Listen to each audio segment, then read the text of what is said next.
Hello everyone, আসসালামু আলাইকুম। সবাই কেমন আছেন? আশা করি সবাই ভালো আছেন। আমরা আলহামদুলিল্লাহ ভালো আছি।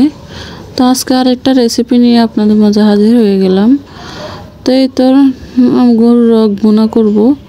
তো এগুলো হালিম পানিও খাওয়া যায়, আবার ভুনা করে রুটি বা পরোটার সাথেও খেতে ভালো লাগে। তা আমি সাথে কিছু গরু মাংস দিব। তো এখানে আমি হাফ কেজি পরিমাণে গরু মাংস নিয়ে নিয়েছি। তো রগগুলো ধুয়ে ভালোভাবে জড়িয়ে নিয়েছি পানি। তো গরু মাংসটাও ধুয়ে নিয়েছি। তো এখানে ফার্স্টে আমি পানি বসিয়ে দিলাম। তো পানিতে 1 টেবিল চামচ লবণ দিয়ে পানিটা ভালোভাবে ফুটে গেছে। তো এখন দিয়ে দিলাম রগগুলো। তো রগগুলো দিয়ে সামান্য পরিমাণে হলুদ দিয়ে ভালোভাবে সিদ্ধ করে নেব। তো এই তো দেখতে পাচ্ছ এখানে 1 চা চামচ হলুদ গুঁড়ো দিয়ে দিলাম। দিয়ে ভালোভাবে নেড়ে নেব, নেড়ে মিক্স করে নেব হলুদের গুঁড়োটা, ভালোভাবে সিদ্ধ করে নেব। এই তো আমার রগগুলো সিদ্ধ হয়ে গেছে। এখন আমি নামিয়ে পানি ঝরিয়ে নেব। এই তো দেখতে পাচ্ছেন আমি পানি ঝরিয়ে নিয়েছি। এখন এগুলোকে রান্না করে নেব। তো ফার্স্টে কড়াই বসিয়ে দিলাম। তো কড়াইতে হাফ কাপ পরিমাণে তেল দিলাম। তো তেলের পরিমাণটা একটু কম দিয়েছি, কারণ এগুলো থেকে তেল উঠবে। তো এখানে আস্ত গরম মশলা দিয়ে দিলাম, এলাচ, দারচিনি, তেজপাতা। তো পেঁয়াজটাকে ভালোভাবে লাল করে ভেজে নেব। তো এখানে পেঁয়াজটা লাল করে ভাজা হয়ে গেছে। এখন দিয়ে দিছি 1.5 টেবিল চামচ রসুন বাটা, 3 টেবিল চামচ আদা বাটা। তো এখন ভালোভাবে একটু মিক্স করে নেব। তো এখন দিয়ে দেব 2 টেবিল চামচ পেঁয়াজ বাটা, 2 টেবিল চামচ টমেটো বাটা। এখন ভালোভাবে সবগুলো মশলা কষিয়ে নেব।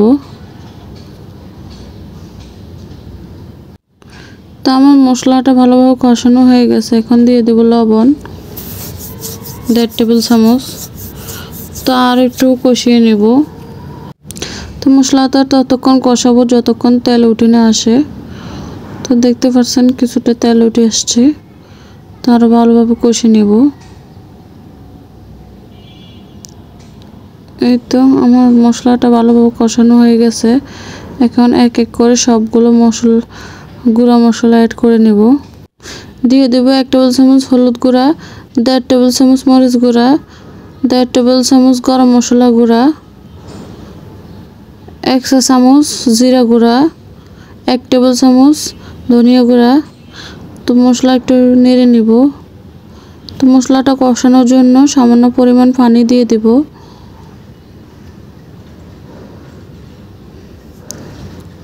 তো এই তো মশলাটা ভালোভাবে মিক্স করে নেব পানির সাথে। তো ভালোভাবে কষিয়ে নেব, তেল ওঠা পর্যন্ত ভালোভাবে কষিয়ে নেব। তো মশলাটা ভালোভাবে কষানো হয়ে গেছে। এখন আমি রগগুলো দিয়ে দেব। তো রগগুলো দিয়ে ভালোভাবে নেড়ে কষিয়ে নেব। তো কষানোর জন্য পরে আমি আবার পানি অ্যাড করব। এখন এভাবে ভালোভাবে একটু কষিয়ে নেব।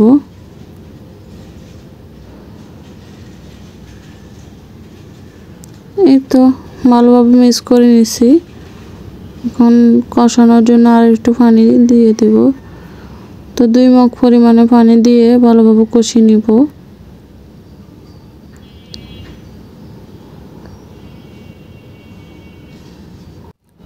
তো একটু নেড়ে নেড়ে কষিয়ে নিচ্ছি। এখন অ্যাড করে নেব গরু মাংসগুলো। তো গরু মাংসগুলো পরে অ্যাড করার কারণ হচ্ছে গরু মাংসটা এটার সাথে অ্যাড করলে রগ সিদ্ধ হতে হতে গরু মাংসটা বেশি সিদ্ধ হয়ে যাবে। তো গরু মাংসটা ঝুরো ঝুরো হয়ে যাবে, এজন্য পরে ইউজ করা।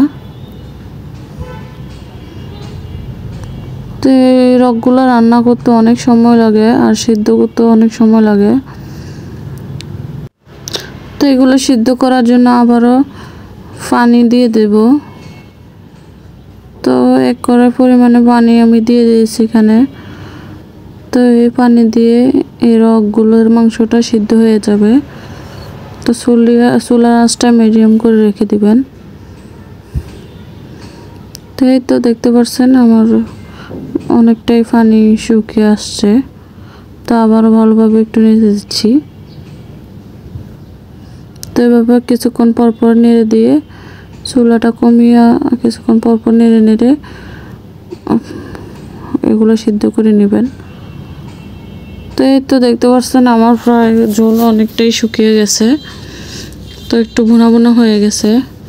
তো চাইলে আপনারা এভাবেও খেতে পারেন। তো আমি আরও একটু ভাজা ভাজা করব। তো এই তো আমার এই রকগুলো রান্না হয়ে গেছে। তো আমি ভালোভাবে ভাজা ভাজা করে নিয়েছি। তো এটা রুটি বা পরোটা আপনার ছেলে ভাতের সাথেও খেতে পারেন। এটা খেতে অনেক মজা লাগে। তো আপনারা না খেলে বুঝবেন না, একবারও হলো ট্রাই করে দেখবেন এটা কত মজার। তো আমার রান্নাটা কেমন লেগেছে অবশ্যই কমেন্টস করে জানাবেন। তো ভালো লাগে থাকলে সাবস্ক্রাইব করে পাশে থাকবেন। আজ তাহলে এ পর্যন্ত, সবাই ভালো থাকবেন, সুস্থ থাকবেন। আল্লাহ হাফেজ।